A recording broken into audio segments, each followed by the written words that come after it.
mesin listrik.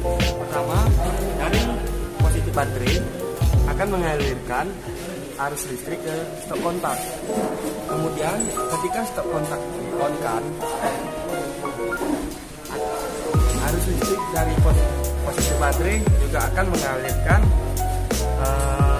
tenaga ke dinamo starter.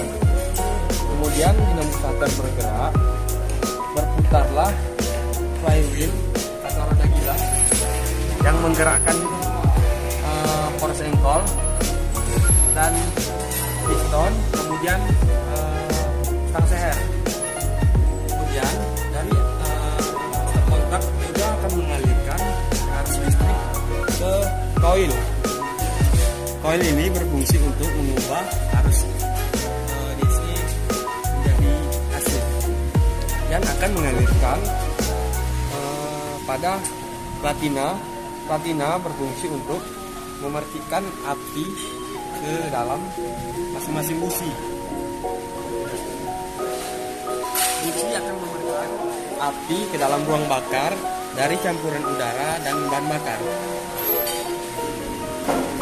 Kemudian terjadilah proses pembakaran pada engine tersebut.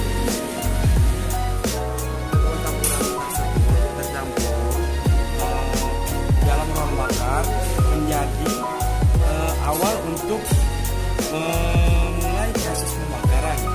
Hasil dari pembakaran udara dan bensin inilah yang dapat membuat engine menyala dan kemudian flywheel bergerak terus-menerus tanpa adanya bantuan dari dinamo.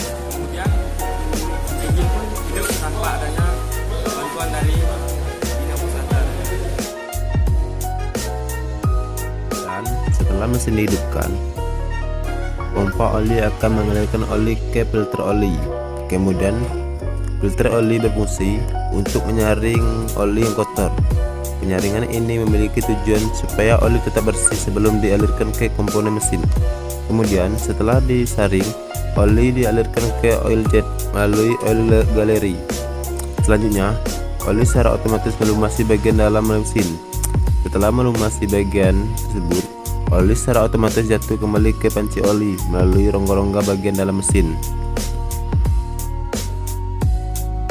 Saat mesin nyala, pompa pada mesin tersebut, pompa radiator akan menyedot air pada lower radiator dan akan mengalirkan pada water jacket mesin.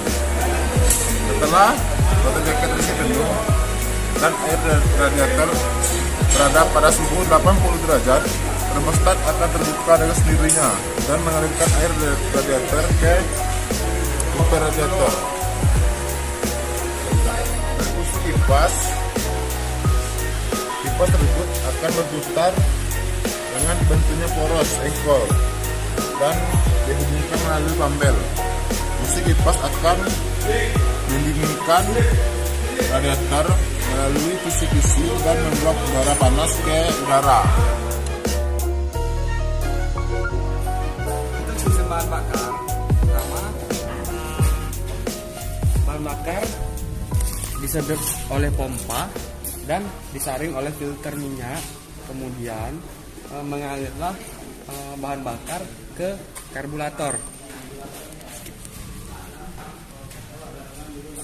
Karburator berfungsi untuk mencampur bahan bakar dan udara sebelum masuk ke ruang bakar pada mesin.